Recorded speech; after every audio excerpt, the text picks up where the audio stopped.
ज़रा सोचिए, आज रात अचानक पाकिस्तान भारत पर हवाई हमला कर दे तो अगले कुछ ही मिनटों में क्या होगा? भारत इसका जवाब कैसे देगा और कितने देर में देगा? क्या दुश्मन के जहाज़ सीमा पार करते ही खत्म हो जाएंगे या भारत को झटका लगेगा? क्या भारत के S-400 और आकाश मिसाइल सिस्टम उन्हें हवा में ही गिरा देंगे या फिर राफेल और सुखोई दुश्मन के ठिकानों पर हमला कर देंगे? इस वीडियो में हम यही समझेंगे कि पाकिस्तान की एयर स्ट्राइक के बाद भारत का असली जवाब कैसा होगा। पाकिस्तान अचानक भारत पर हवाई हमला कर देता है तो यह सिर्फ सीमा पर छोटी झड़प नहीं मानी जाएगी, बल्कि इसे सीधा युद्ध की घोषणा समझा जाएगा। ऐसी स्थिति में भारत की प्रतिक्रिया सिर्फ सेना तक सीमित नहीं रहेगी। भारत का जवाब कई स्तरों पर होगा। हमले के कुछ ही मिनटों के भीतर भारत की सबसे पहली प्राथमिकता अपने हवाई क्षेत्र की सुरक्षा सुनिश्चित करना और दुश्मन के विमानों या मिसाइलों को नष्ट करना होगा। भारत के पास दुनिया की कुछ सबसे बेहतरीन वायु रक्षा प्रणालियाँ हैं। सीमाओं पर तैनात रडार नेटवर्क जैसे स्वाति और रोहिणी किसी भी घुसपैठ को तुरंत पहचान लेंगे। इसके बाद S-400, ट्रायम्फ, MRSAM और स्वदेशी आकाश मिसाइल रक्षा प्रणालियां सक्रिय हो जाएंगी ताकि दुश्मन के लड़ाकू विमानों या मिसाइलों को हवा में ही नष्ट किया जा सके। भारतीय वायुसेना के अग्रिम ठिकानों पर हमेशा फाइटर जेट्स अलर्ट मोड में रहते हैं। सुखोई, राफेल और मिराज जैसे अत्याधुनिक लड़ाकू विमान कुछ ही मिनटों में उड़ान भरकर दुश्मन के विमानों को खदेड़ने या मार गिराने के लिए आसमान में होंगे।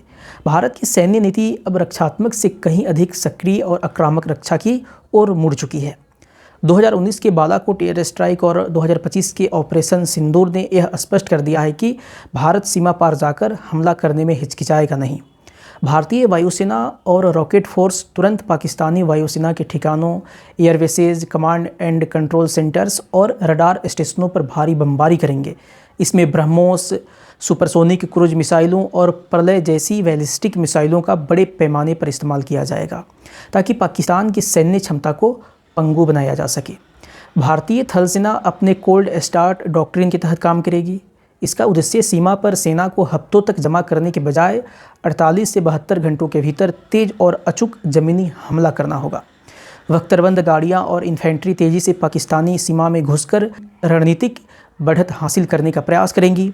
भारतीय नौसेना अरब सागर में तुरंत आक्रामक रुख अपनाएगी।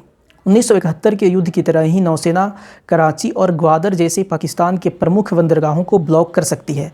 इससे पाकिस्तान की तेल और अन्य आवश्यक वस्तुओं की आपूर्ति पूरी तरह से कट जाएगी, जो उनके युद्ध लड़ने की क्षमता को कुछ ही दिनों में खत्म कर देगा। आज के समय में युद्ध केवल रणभूमि में नहीं बल्कि अंतर्राष्ट्रीय मंचों और मीडिया पर भी लड़े जाते हैं। सैन्य कार्रवाई के समानांतर भारत का विदेश मंत्रालय एक आक्रामक कूटनीतिक अभियान छेड़ेगा।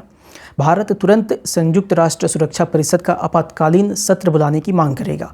अमेरिका, रूस, फ्रांस और अन्य प्रमुख देशों को इस बात के सबूत दिए जाएंगे कि यह हमला अकारण था। इसका उद्देश्य पाकिस्तान को अंतर्राष्ट्रीय स्तर पर एक आक्रामक राष्ट्र घोषित करना होगा।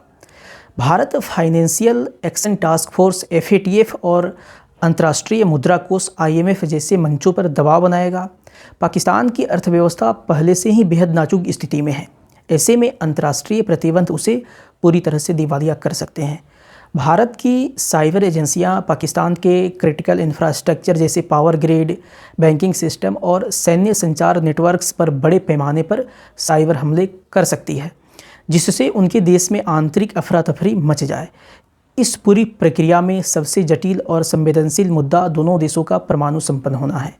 भारत की परमाणु नीति नो फर्स्ट यूज पर आधारित है, जिसका अर्थ है कि भारत पहले परमाणु हमला नहीं करेगा।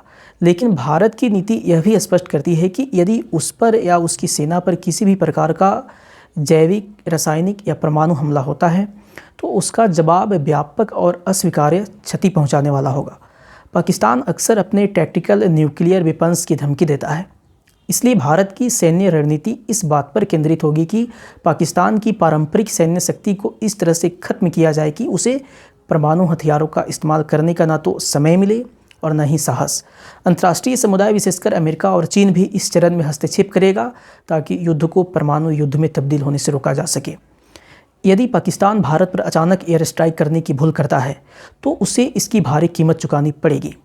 आज का भारत एक मजबूत राजनीतिक इच्छा शक्ति, आधुनिक सैन्य तकनीक और सुदृढ़ अर्थव्यवस्था वाला देश है।